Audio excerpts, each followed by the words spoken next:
Ow!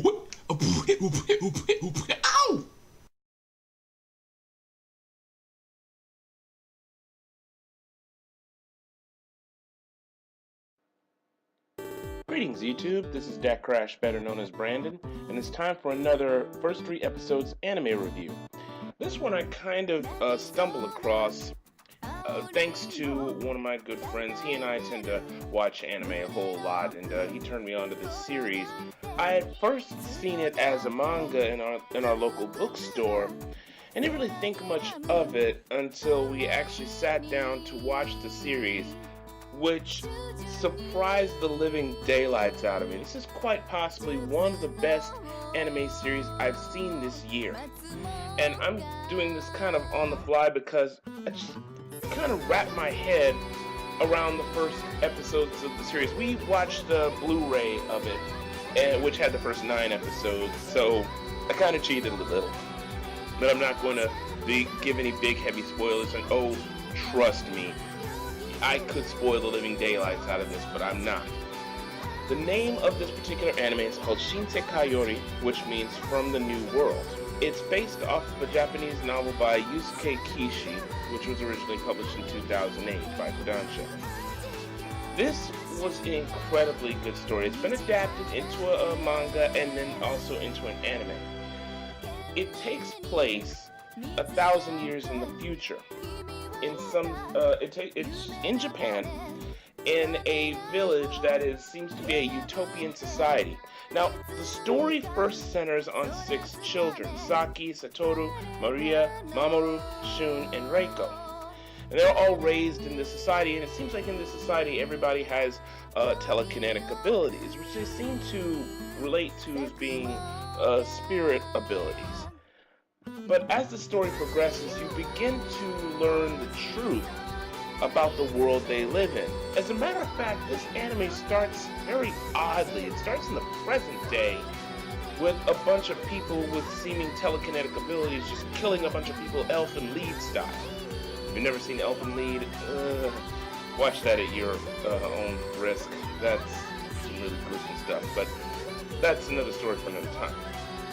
And then it just jumps 1,000 years ahead into the future in this beautiful utopian society. And like I said, it's about these children discovering what happened to their world, what brought their world to this state, and also solving a problem that is threatening to destroy their world. And trust me, when there is a big reveal moment in this series, where almost everything is kind of revealed to them, and it is unbelievable. It is one of those types of plots where, the everything you know is wrong type of plot. If you've watched stuff like The Matrix, Dark City, Megazone 2-3, all those types of shows in anime, then you are pretty much getting that kind of a tale From the New World. And so, if you really like these kinds of stories, it is something that is really going to grab you. And really, in all honesty, this story has so many layers and so much added to the world that they live in, the creatures that inhabit the world, their uses, the social structure of their society that powers this sort of big lie they live in. I'm not going to tell you too much more about that. But it's so multi-layered that it's something that is going to grab you and keep you interested till the very end. I've only watched the first 9 episodes thus far, and I'm going to be watching the rest of it. There was only one DVD that has been released at the time of this recording, but it is available on Crunchyroll. So I will leave a link down in the doobly-doo for those of you who are interested in watching it. Crunchyroll it has commercials for their non-subscribed people, and of course they remove those commercials if you do a subscription. And it's fairly cheap, a little over $6 a month, if memory serves. So, I highly recommend the series. But I think I'm getting a little bit ahead of myself. The art style in this series is absolutely beautiful. I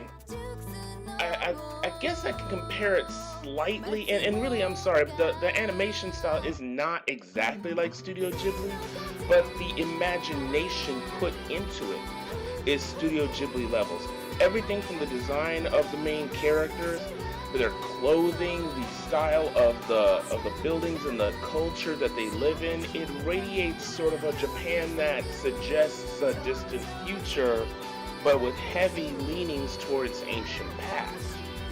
And it's a sight to behold. So, I mean, if you like an anime with really beautiful animation, and yes, I know beautiful animation and art do not a good anime make, but this one, like I said, has a story that is very riveting. And it's one that, though I'm doing this video, I'm loath to say a whole lot about, because I could say a few things that could completely destroy it. My recommendation is to check it out. If you like the everything you knew is wrong type stories, if you like very strong characterization, which this series really does have. You have a lot of these characters. Let me see, Saki being the main character, she does have strong leadership qualities. Satoru, if you watch it in English, if you get the DVD, his English voice is so annoying. But he's a very interesting character, to the point where you can easily dismiss that really nasty guy halfway in and out of puberty sounding voice. He tends to be sort of the troublemaker of the group and the wise guy of the group. We have Maria, who's basically kind of the pretty girl, and Shun, who is the perfect guy, and then Mamoru, who tends to be very soft-hearted, and of course Reiko. I don't want to say too much about her, but she's a very timid girl. And so you have a good, decent variety of characters, and this is just a very surface level description of them. There's much more to them as the story goes along, and it's a really interesting story, as after a certain part in the series, time jumps forward 2 years, and so the children are now a bit older and in their teenage years, which leads to, I will have to give you advance warning about this for those of you who are not very partial to stuff with Yuri and Yaoi elements into it. There's one episode, and there actually is an explanation as to why this happens, is that all the students are pairing up sort of in romantic couplings, most often of the same sex. And from what I've seen thus far, they really don't explore beyond that, except for that particular episode. But it is alluded to in a previous episode in a particular explanation. So even though for some people it may not be their cup of tea, it is not gratuitous. That's all I want to give some warning about. Otherwise, like I said, this is thus far shaping up to be probably one of the best anime series I like. Maybe it's because I had a really big fondness for Suisei no Gargantia, which aired last year, though an incredible series in its own right, was unfairly short.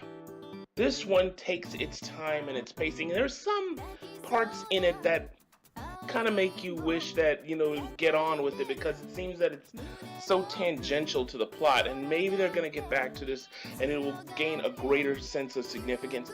I'm not 100% sure. I've been trying not to cheat myself at everything about it by going on Wikipedia, just looking at some of the most bare bones things.